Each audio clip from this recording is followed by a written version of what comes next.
नमस्कार. सकाळ लाईव्हमध्ये आपलं सगळ्यांचं स्वागत. मी संतोष शाळीग्राम. मी सध्या बुलढाणाजवळ आहे. माझ्याबरोबर आहे राष्ट्रीय किसान युनियनचे अध्यक्ष नरेश टिकेत. राकेश टिकेत यांचं नाव आपण शेतकरी आंदोलनामध्ये खूप ऐकलं, टीव्हीवर त्यांना खूप पाहिलं. परंतु या संघटनेचे ते अध्यक्ष आहेत. राकेश टिकेत यांचे मोठे बंधू आहेत. टिकेत घराणं आणि महाराष्ट्र याचं एक वेगळं नातं आहे. महेंद्रसिंग टिकेत म्हणजे नरेश टिकेत आणि राकेश टिकेत यांचे वडील यांचं महाराष्ट्रावर विशेष प्रेम होतं. कारण महाराष्ट्रातली जी शेतकरी चळवळ आहे, शरद जोशी जी शेतकरी चळवळ चालवायचे, शेतकरी संघटना, त्याच्याशी यांचं मैत्र होतं आणि अनेक वर्षी ही मैत्री टिकून राहिली. अशा नरेश टिकेत यांच्याबरोबर आपण बातचीत करणार आहोत. पार्श्वभूमी आहे उत्तर प्रदेशची निवडणूक. नरेश जी, सोशल मीडिया पे यूपी में सब्बा, यूपी में काबा ऐसा थोड़ा-सा विवाद चल रहा है गानों में। हुँ। तो आप क्या कहेंगे यूपी में काबा? नहीं, हम तो क्या कहें, हमने 2014, 2017, 2019 में हुँ, हमने भारतीय जनता पार्टी को सपोर्ट करा। हुँ, जो हमने अपने जीवन में एक भूल करी हमने, ऐसा हमें नहीं करना चाहिए था। हुँ, हमने ये सोच के भाई चलो बड़े इनके में है, वादे है, एक राम राज कहते अना देंगे बिल्कुल सब हुँ, खुले किवाड़ सोओगे, सब एक अच्छी रहेगी बातचीत, महंगाई पर काबू कर लिया जाएगा। हुँ, तो उस पर सरकार के कहने में और करने में इस भाजपा में बहुत फ़र्क है। उस पे सरकार खरी नहीं उतरी। एक 13 महीने एक बहुत बड़ा आंदोलन चला। उसमें बड़ा एक किसान के सम्मान को ठेस पहुंची। जी, कहीं न कहीं किसान इस भारतीय जनता पार्टी से नाराज़ है। हुँ, इलेक्शन है, चुनाव है, क्या हो इसमें क्या नहीं, बात वे तो अलग है बात, उसका तो कोई वो नहीं कि भाई हम हुँ, ना हम जनता को नु कहते, जनता के अपने उसकी बात है। उन्हें जिस तरह से भी जनता चाह, हुँ, जिसे चाह उसे वोट दे लो, हम तो किसी को कहते नहीं। हुँ, पर ज़्यादातर इस हिसाब हमने देखा, भाजपा के विपरीत ही है बात। अच्छा। भाजपा के विपरीत ही हवा चल रही। पश्चिमी यूपी में तो चलेगी हवा, लेकिन ये हवा पूरब तक कैसी जाएगी? नहीं देखो, तो किसान तो भाई कहीं का भी किसान हो, हुँ, किसान तो पूरे भारत का किसान एक है। जो पूरब में तो और भी ज़्यादा ही वो है, हुँ, पश्चिम के मुकाबले। हुँ, पूरब में तो और भी ज़्यादा वो है, किसान ज़्यादा दुखी है, परेशान है। हुँ, और इस सरकार में जो एक हठधर्मी, हुँ, जो एक जिद्दी रवैया सरकार का रहा, हुँ, वो अच्छा नहीं रहा। अच्छा।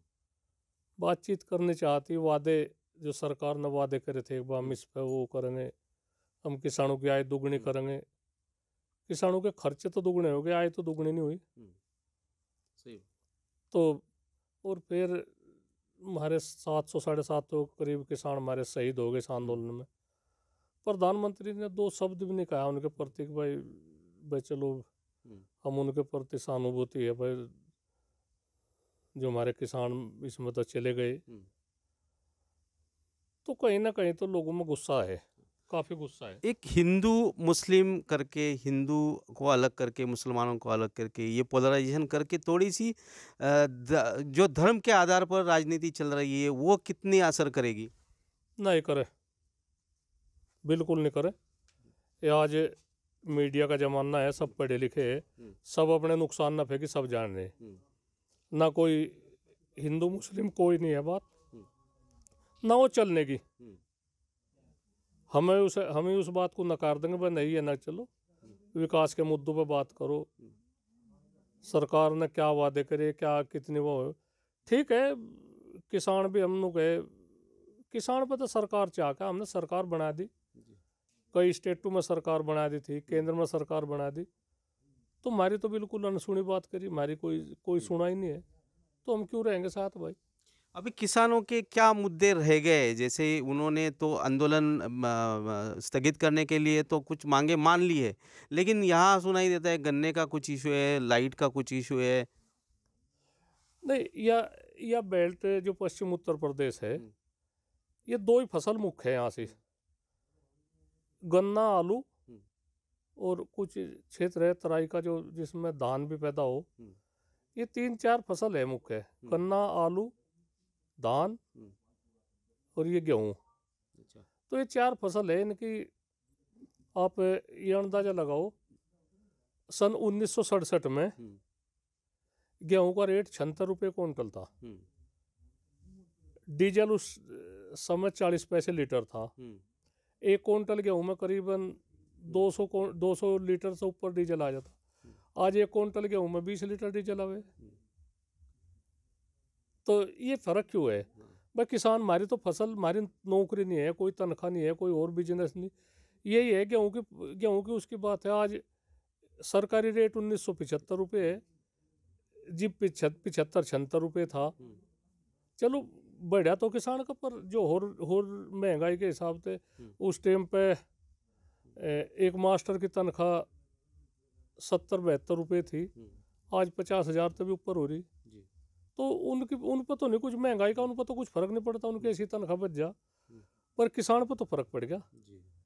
आज जब हम आज डीजल की बात करें तो उस टाइम पे 40 पैसे लीटर डीजल था आज, और 76 रुपये क्विंटल गेहूँ था।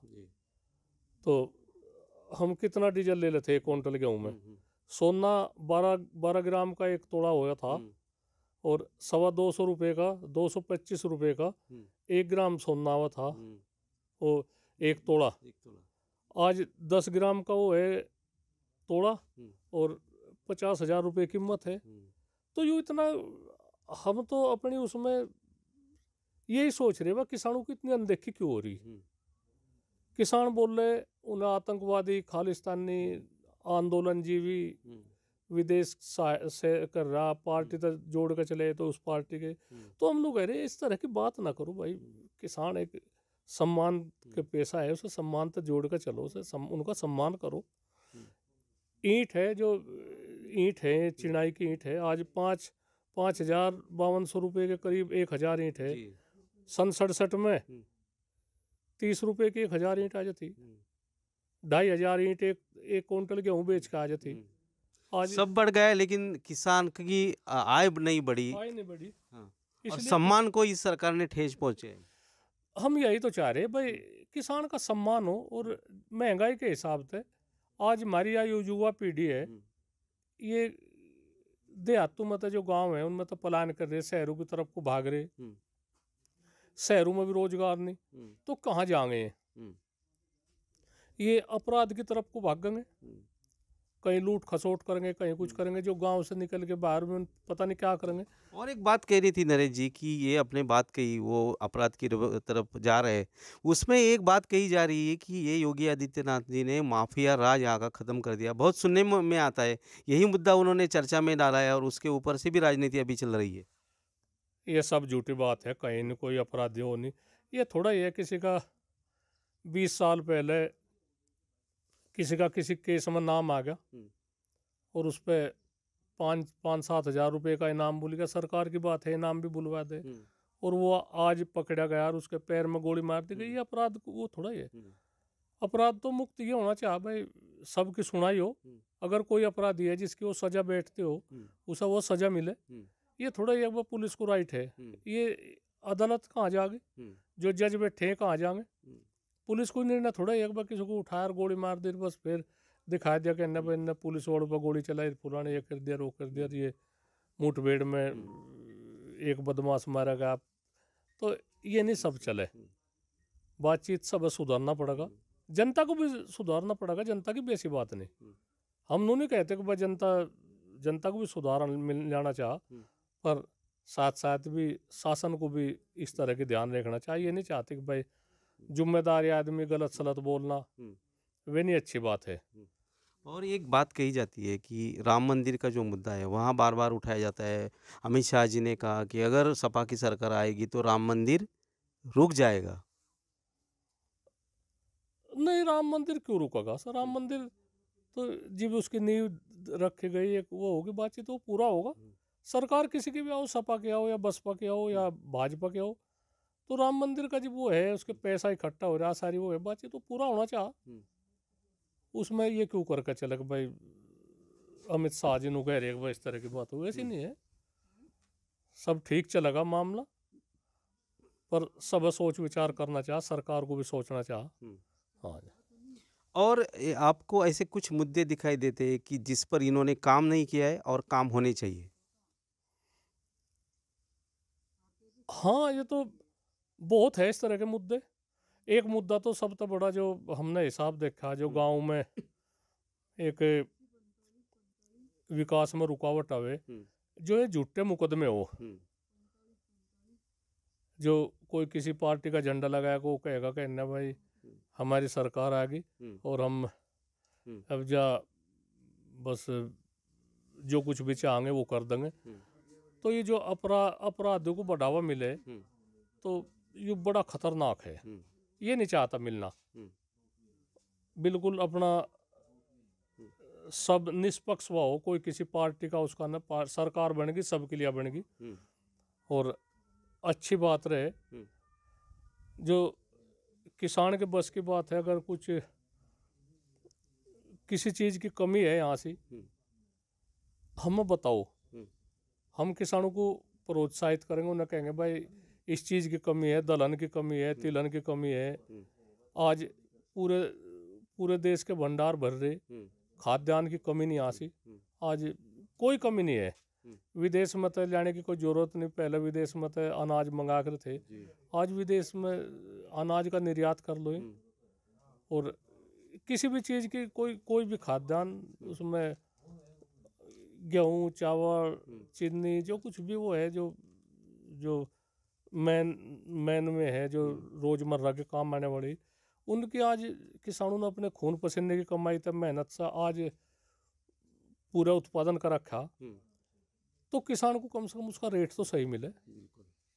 हम नहीं चाहते कि भाई ठीक है रेट काबू में चाह, पर ये थोड़ा ही बिल्कुल किसान की कमर टूट जा। कुछ भी बात हो, सब्जी का है, दूध का है, अनाज का है, किसान ही तो पैदा करे। हम देहातों में दूध का उत्पादन किसान कर सके, अगर उन्हें सही उसका उत्पादन रेट मिले।